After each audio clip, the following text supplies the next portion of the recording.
Hello, welcome students. Today we are going to do a next topic of your communication skill. इसके पहले जो हमने एक lecture किया था कम्युनिकेशन स्किल पे, उसमें मैंने जस्ट आपको कम्युनिकेशन का डेफिनेशन बताया था, प्रोसेस बताया था, वर्बल नॉन वर्बल कम्युनिकेशन का डिफरेंस बताया था।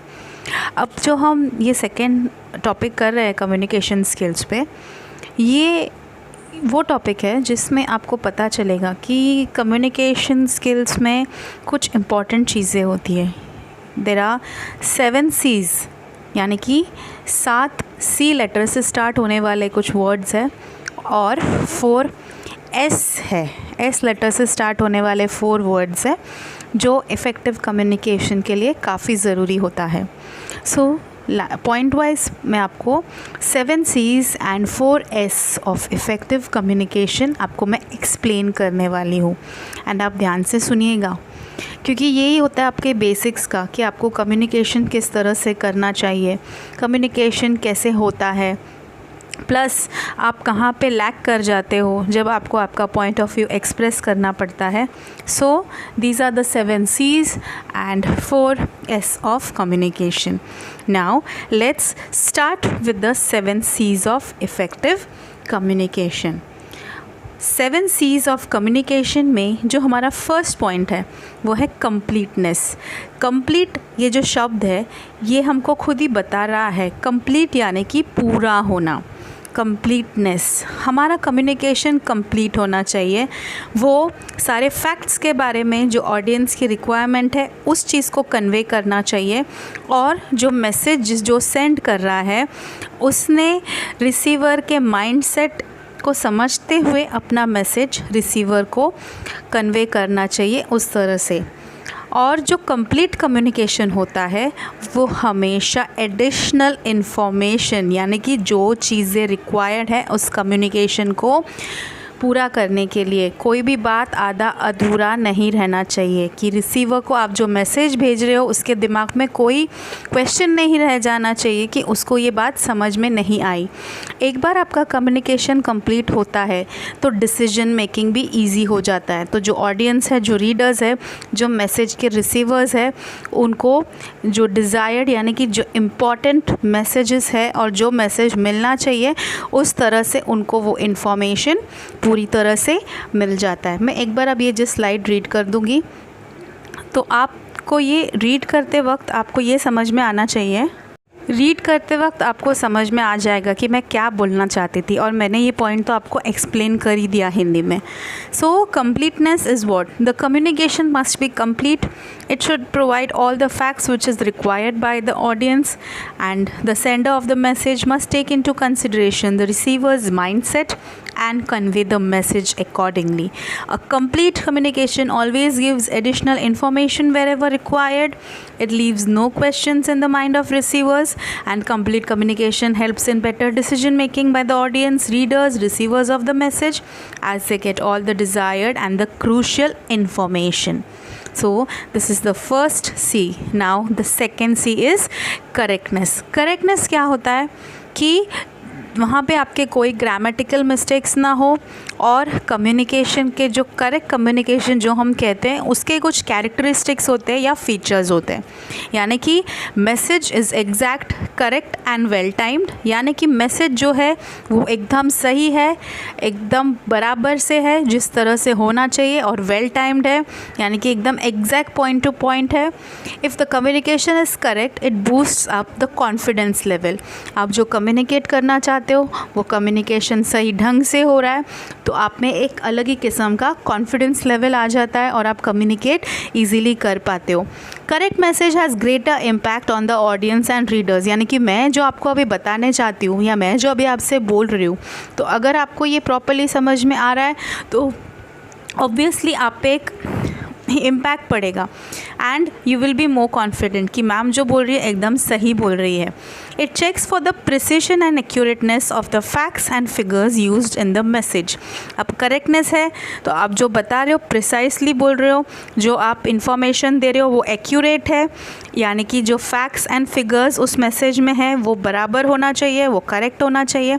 उसके बाद करेक्टनेस यानी कि आप जो लैंग्वेज यूज़ कर रहे हो तो आपका जो लैंग्वेज है वो अप्रोप्रिएट होना चाहिए, एकदम सही लैंग्वेज होना चाहिए, यानी कि आपके मैसेज के लिए जो लैंग्वेज ज़रूरी है it has to be the correct language. Correctness का मतलब यही होता है कि आप जब बोलते हो तो आपने कुछ भी ब्लफ नहीं करना है, कुछ भी झूठा इन्फॉर्मेशन नहीं देना है, कुछ भी यहाँ वहाँ से बातें आपको कहीं से पता चल गई, आपको वो इन्फॉर्मेशन के बारे में कोई नॉलेज नहीं है, बस कहीं से सुन लिया तो बोल दिया। इससे क्या होता है, जो ऑडियंस है ना वो भी आप पे डाउट करने लगता है, तो उसको भी ऐसे लगता है कि ये जो बोल रहा है ये सही बोल रहा है कि नहीं बोल रहा है, या ये यहीं से कहीं से भी कुछ भी उठा के फेकम फाक कर रहा है, या कुछ भी जस्ट ब्लफ कर रहा है, यानी कि झूठ बोल रहा है। सो आप जब भी कम्युनिकेट करें, जो भी मैसेज आप कन्वे करें, तो आपने ध्यान में रखना है कि वो मैसेज करेक्ट होना चाहिए, उसमें कोई ग्रामेटिकल एरर्स नहीं होना चाहिए, उसके बाद टाइमिंग सही होनी चाहिए कि आपके ऑडियंस या जो भी आपका रीडर है उसको समझ में आए, एक्यूरेट होना चाहिए, फैक्ट्स और फिगर्स पे बेस होना चाहिए, और जो लैंग्वेज आपका होना चाहिए वो एकदम सही लैंग्वेज होना चाहिए। अब जो नेक्स्ट है हमारा थर्ड सी जो है, थर्ड सी इज़ कॉन्साइजनेस। आपने मुझे लेक्चर में सुना होगा कि मैं क्या बोलती हूँ, please speak concisely, please speak precisely. तो कंसाइसनेस मीन्स वर्डीनेस। कंसाइसनेस यानी कि जितने शब्दों की ज़रूरत है उतने ही शब्द आप इस्तेमाल करें। जैसे कि आप जब कम्युनिकेशन करना चाहते हो, जब आप कम्युनिकेट कर रहे हो और आपको क्या कन्वे करना है, तो आपने मिनिमम कम से कम शब्दों का यूज़ करते हुए, ज़रूरी शब्दों का यूज़ करते हुए जो आपको मैसेज डिलीवर करना है वो आप उस ढंग से करेंगे। और अगर आप कम शब्दों का इस्तेमाल करोगे तो वो टाइम सेविंग भी हो जाएगा एंड कॉस्ट सेविंग भी हो जाएगा, यानी कि आपका जो मेन मैसेज है वो ही उसमें आना चाहिए। ये नहीं कि लेंदी बनाते जा रहे हो, जैसे आपको आंसर इन 1 वर्ड बोला जाता है तो आप 1 सेंटेंस लिख के आ जाते हो, आंसर इन 2 सेंटेंस बोला जाता है तो आप 4 सेंटेंस लिख के आ जाते हो। यानी कि जितना इन्फॉर्मेशन देना है आपने उतना ही इन्फॉर्मेशन देना है, ना कि उससे ज़्यादा इन्फॉर्मेशन देना है।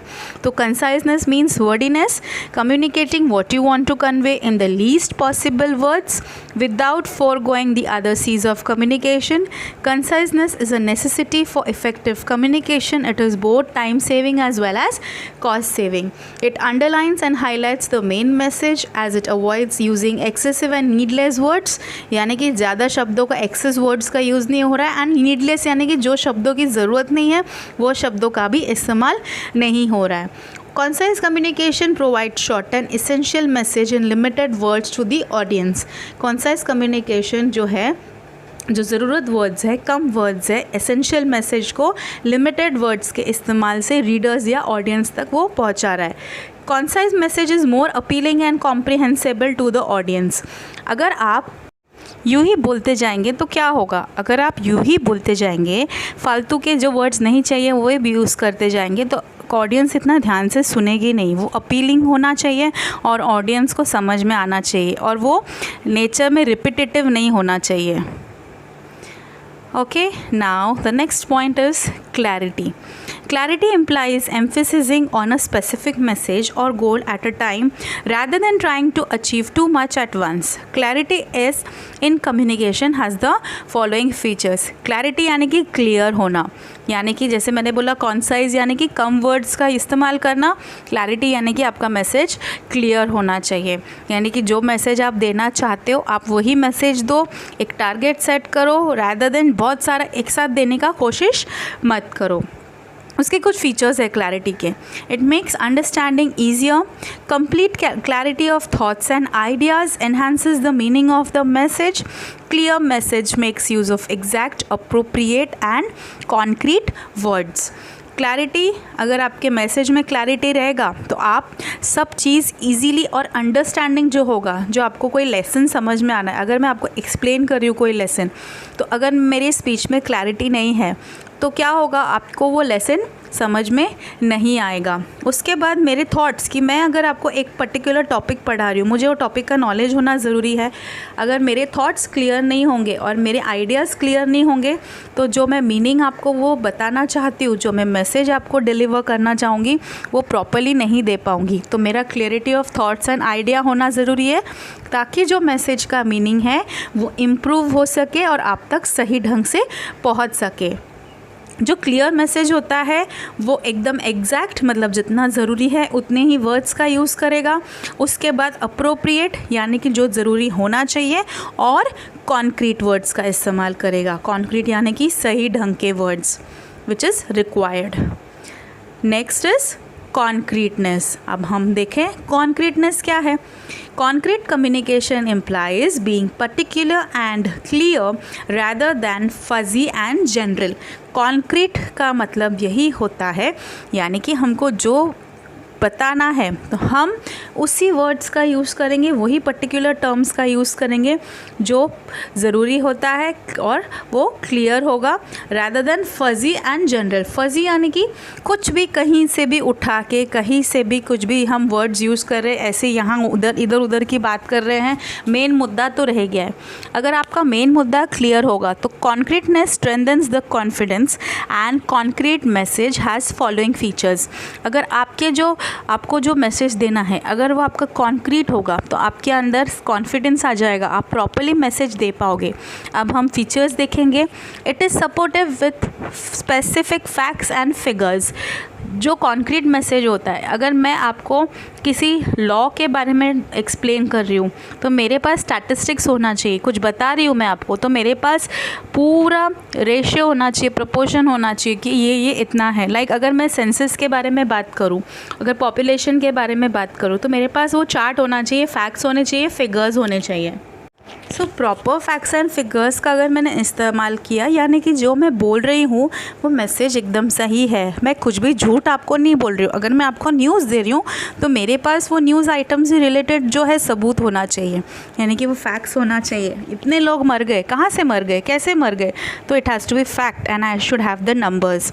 फिर मुझे ऐसे वर्ड्स का यूज़ करना है जो क्लियर है, ओके, और आपके रेपुटेशन को बनाने में मदद करेगा। यानी कि जो words has to be clear and that build the reputation. Concrete messages are not misinterpreted. अगर आपके मैसेजेस कॉन्क्रीट होंगे तो वो गलत ढंग से मिस इंटरप्रेट नहीं होगा, मिसअंडरस्टैंडिंग नहीं होगा। अब हम अगला जो है कर्टेसी। आप कर्टेसी समझते हो? कर्टेसी यानी कि आपके अंदर एक पर्टिकुलर क्वालिटी होना चाहिए सामने वाले को समझने के लिए। Courtesy in message implies the message should show the sender's expression as well as should respect the receiver. The sender of the message should be sincerely polite, judicious, reflective and enthusiastic. Courteous message has the following features. Courtesy यानी कि जैसे आप अभी sender हो तो आपने अपने आप को रिसीवर के जगह पे भी रखना है। आपका एक्सप्रेशन बहुत मैटर करता है और आपने रिसीवर के फीलिंग्स को, इमोशंस को भी रिस्पेक्ट करना है। और जो सेंडर है मैसेज का वो सिंसियर होना चाहिए, पोलाइट होना चाहिए, रिफ्लेक्टिव होना चाहिए, एंथुजियास्टिक होना चाहिए, जुडिशियस होना चाहिए। जुडिशियस यानी कि उसको समझ में आना चाहिए कि अगर वो सामने वाले के जगह पे होगा, अगर मैंने ऐसे बोल दिया या उसने ऐसे बोल दिया तो मुझे किस तरह से फ़ील होगा। सो हमने हमेशा कर्टियस होना चाहिए, पोलाइट होना चाहिए। कर्टियस मैसेज किस तरह का होता है, हम कर्टियस मैसेज के कुछ फीचर्स देखेंगे। Courtesy implies taking into consideration both the view points as well as the feelings of the receiver of the message. Courteous message is positive and focused at the audience. It makes use of terms showing respect for the receiver of the message. It is not at all biased. यहाँ पे वही है कि हमारे जो audience है, हम अगर रिसीवर है या अगर हम सेंडर है, यहाँ पे मैं यही बोलना चाहती हूँ कि अगर आप रिसीवर हो और कोई आपको मैसेज सेंड करेगा तो अगर आपको अच्छा नहीं लगा, आपके फीलिंग्स हर्ट होंगे। सो कर्टियस मैनर में आपने मैसेज डिलीवर करना है ताकि जो रिसीवर है, जो समझ रहा है आपके मैसेज को, जिसको आप मैसेज दे रहे हो, उसके व्यू पॉइंट्स को आपको समझना है, उसके भी फीलिंग्स को आपको समझना है। कर्टियस मैसेज जो है वो हमेशा पॉजिटिव होता है और आप मैसेज जिनको दे रहे हैं आपको उनके ऊपर फोकस करना है। ये नहीं कि मैं मैसेज दे रहा हूँ तो मेरे ऊपर ज़्यादा टारगेट करना है। No, you have to focus on the receiver. So your focus has to be the receiver, your audience. फिर उसके बाद आपने कुछ टर्म्स यूज़ करने हैं कर्टेसी दिखाते वक्त। जब आप सेंडर हो तो आप रिसीवर जो मैसेज रिसीव कर रहा है उसके रिस्पेक्ट के बारे में भी आपको सोचना है। You have to be focused. You have to show respect for the receiver who is receiving your message, and you're not supposed to be biased. Biased यानी कि भेदभाव नहीं करना है. उसके बाद हम जो नेक्स्ट पॉइंट यहाँ पे देखेंगे वो है consideration. Consideration implies stepping into the shoes of others. Effective communication must take the audience into consideration. That is, the audience viewpoints, background, mindset, education level, etc. Consideration यानी कि वो होता है कि आपको अपने आप को सामने वाले के जगह में डाल के देखना है, क्या रख के देखना है कि आप क्या फील करोगे कि अगर रिसीवर हो और कोई और सेंडर है तो how you should be feeling from inside if you don't get the correct message and if people are not considering you while delivering the message. So when you are communicating, whenever you are the sender and there is a receiver in front of you, your audience in front of you, you should show consideration. उसके बाद हम जो अगला देखेंगे, हमको audience के बारे में सोचना है, उनके व्यू पॉइंट्स को, उनके बैकग्राउंड को, उनका माइंडसेट, उनका एजुकेशन लेवल. उसके बाद आपने एक आइटम बनाना है कि आपने ऑडियंस को कैसे आप मैनेज करेंगे, उनकी रिक्वायरमेंट क्या है, उनके इमोशंस क्या है, उनके प्रॉब्लम्स क्या है, ये सारा इन्फॉर्मेशन आपने निकालना है, आपको पता चलना चाहिए. उसके बाद आप जब कम्युनिकेट करेंगे तो आपने एक पॉइंट का ध्यान में रखना है कि ऑडियंस का जो सेल्फ़ रिस्पेक्ट है वो मेंटेन रहे और उनके इमोशंस को हार्म ना पहुँचे. उसके बाद आपने मी अप्रोच ना करके यू अप्रोच दिखाना है, यानी कि मैं आपके लिए हूँ, मेरा कुछ नहीं है, सब आपका है. उसके बाद हमने एम्फेथाइज करना है with the audience and exhibit interest in the audience, यानी कि आपने अपने आप को ऑडियंस की जगह रख के सोचना है. इसका यही मतलब है कि putting yourself into other people's shoes, अपने आप को उनके जगह पे रख के सब आपने अंडरस्टैंड करना है सब चीज़ों को. उसके बाद आपने ऑप्टिमिज्म दिखाना है ऑडियंस के तरफ, यानी कि पॉजिटिव एटीट्यूड रखना है. What is possible rather than what is impossible. Lay stress on positive words such as jovial, committed, thanks, warm, healthy, help, etc. आप जब भी कम्युनिकेट करेंगे आपने ऑडियंस के पॉइंट ऑफ व्यू को सोचना है, उनके व्यूज़, उनके एक्सप्रेशन, उनके फीलिंग्स, उनके इमोशंस जो भी हैं उनको ध्यान में रख के आपने कम्युनिकेट करना है. अब ये थे हमारे 7 C's. अब हम 4 S's ऑफ कम्युनिकेशन की ओर बढ़ते हैं. 4 S of communication are sincerity, simplicity, shortness and strength. आया आपको समझ में 7 C's ऑफ कम्युनिकेशन. अभी 4 S ऑफ कम्युनिकेशन पे हम चलते हैं. तो 4 और S ऑफ कम्युनिकेशन में जो 4 पॉइंट्स है वो है sincerity, simplicity, shortness and strength. अब हम जो अगला स्लाइड है, हमारे अगले स्लाइड्स में हम पॉइंट वाइज इन चारों पॉइंट्स को हम देखेंगे. होप बच्चों आपको ये इंटरेस्टिंग लग रहा है और मेरी बातें समझ में आ रही है. सो हमारा पहला पॉइंट जो है वो है सिंसियरिटी का. A sincere approach to an issue is clearly evident to the receiver. If the sender is genuine it will be reflected in the manner in which he communicates. Suppose there is a small element of deceit involved in the interaction or on the part of the sender. If the receiver is keen and observant, he would be able to sense the make-believe situation and business transaction even if going full swing would not materialize. अब यहाँ पे यही है कि आपका जो approach होना चाहिए वो सिंसियर अप्रोच होना चाहिए. वो आप जो भी जिस तरह से भी आप कम्युनिकेट कर रहे हो, आपका अप्रोच अगर सिंसियर नहीं है, जेन्युइन नहीं है, तो वो आपके कम्युनिकेशन में झलकेगा. और थोड़ा भी अगर चीज़ें आपसे गलत जा रही है तो वो आपके कम्युनिकेशन पैटर्न में नज़र आएगा. फिर अगर जो रिसीवर है यानी कि जो ऑडियंस है, अगर वो बड़े ध्यान से ऑब्ज़र्व कर रहा है, एकदम ध्यान से सुन रहा है, तो उसको पता चल जाएगा कि आप सिर्फ मौके फ़िरस्त हो, आपको उनकी परवाह नहीं है और आप सिर्फ अपने ही बारे में जानना चाहते हो और वो कोई ऐसे कम्युनिकेशन कुछ काम का नहीं होगा. अब जो नेक्स्ट है वो है सिंप्लिसिटी. सिंप्लिसिटी यानी कि सिंपल रहना. आप जो शब्दों का इस्तेमाल कर रहे हो, जो आइडियाज़ बता रहे हो, वो क्लैरिटी दिखाना चाहिए आपके थिंकिंग प्रोसेस में, यानी कि simple both in the usages of words and ideas reveals clarity in the thinking process. It is normally a tendency that when an individual is himself confused that he tries to use equally confusing strategies to lead the receiver in a maze.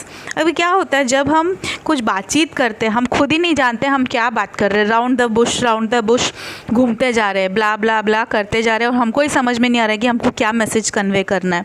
हम proper words जो topic से related है हम भटक रहे हैं, तो बहुत फिर उसमें क्या हो जाता है, वो स्ट्रैटेजीज़ कंफ्यूज कर देते हैं और इससे क्या होता है, जो रिसीवर होता है वो भी कंफ्यूज हो जाता है. तो सिंप्लिसिटी क्या कर रहा है, it is revealing clarity in the thinking process by using simple terms and equally simple concept. उसके बाद शॉर्टनेस. अब शॉर्टनेस क्या हो रहा है, if the message can be made brief and verbosity did away with, then transmission and comprehension of messages are going to be faster and more effective. यानी कि मुझे अगर आपको कुछ बेसिक चीज़ बताना है तो वो मैसेज मैं बोलने के मतलब शॉर्ट होने के बजाय मैं बहुत खींच रही हूँ. जो बात में आपको अगर जैसे मुझे कहना है कि प्लीज़ गो टू स्लीप, अगर ये मुझे बोलना है तो मैं ये बोल सकती हूँ टेक रेस्ट या सो जाओ. लेकिन अगर यही चीज़ आप लोग थक गए, आपने ये करना है, ऐसे करना है, फिर ये कर लो, फिर यहाँ ले लो, फिर तकिया ले लो, ये कर लो, तो क्या हो रहा है, मैं बहुत चीज़ें घुमा के बोल रही हूँ और बहुत ब्रीफ कर रही हूँ चीज़ों को. तो आपका मैसेज ठीक है एक्यूरेट होना चाहिए, ब्रीफ होना चाहिए, लेकिन कम वर्ड्स को यूज़ करते हुए वो ब्रीफ होना चाहिए और मैसेज प्रॉपरली फास्ट होना चाहिए, इफ़ेक्टिव होना चाहिए. Flooding messages with high sounding words do not create an impact. ज़्यादा वर्ड्स यूज़ करने का ये मतलब नहीं है आप एकदम हाई टर्म्स का यूज़ कर रहे हो और इससे आप इम्पैक्ट पड़ जाएगा ऑडियंस पे, नहीं. क्योंकि जितने वर्ड्स आपके सिंपल होंगे ऑडियंस को ईजीली समझ में आएगा और वो इम्पैक्ट क्रिएट करेगा. Many people harbour a misconception that they can actually impress the receiver if they carry on their expeditious travels.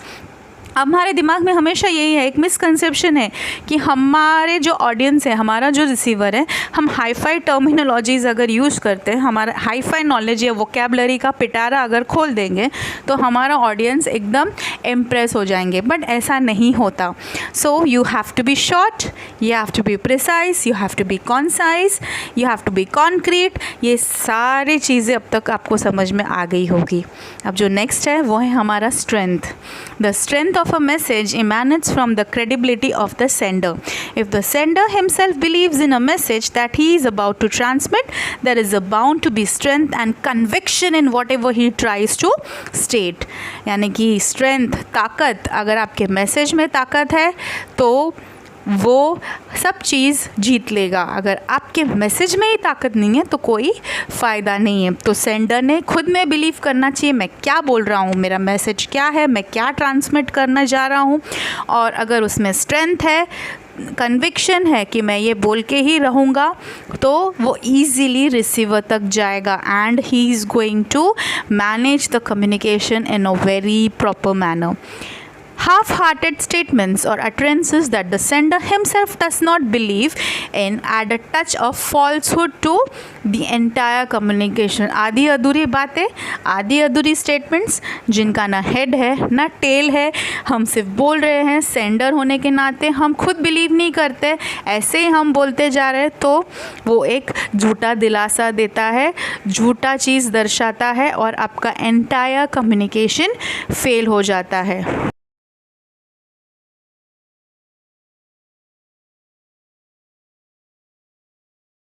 So hope students आपको ये 7 C's और 4 S कम्युनिकेशन का समझ में आया होगा.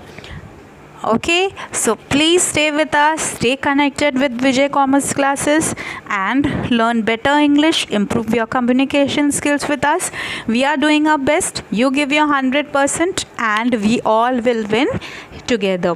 मैं जानती हूँ बच्चे आप सब के लिए इंग्लिश बहुत नया है एंड इंग्लिश हम रोज़ यूज़ नहीं करते, इसीलिए हमको इजीली बात करने नहीं जमता है. But I promise you all कि हम रेगुलरली हमारे कम्युनिकेशन स्किल्स पे वर्क करेंगे हमारे वीडियो लेक्चर्स के थ्रू। हम यूट्यूब पे लेक्चर इसलिए डाल रहे हैं ताकि आप ध्यान से सुने, और आपको सुनने इसलिए बोल रही हूँ ताकि आपका लिसनिंग स्किल्स इंक्रीज़ हो। Please students, we are wanting you to listen these YouTube videos and improve your listening power. Okay, speaking तो धीरे धीरे इम्प्रूव हो ही जाएगा, नो डाउट, बट प्रोवाइडेड आप मेहनत कीजिए, प्रोवाइडेड ध्यान दीजिए, and VCC is going to give its best, you give its best. So thank you students, have a great day, enjoy your day, take rest, do your studies, stay home, stay protected, and please give your valuable feedback to us. Hope बच्चों आपको समझ। Thank you. Thanks a lot again.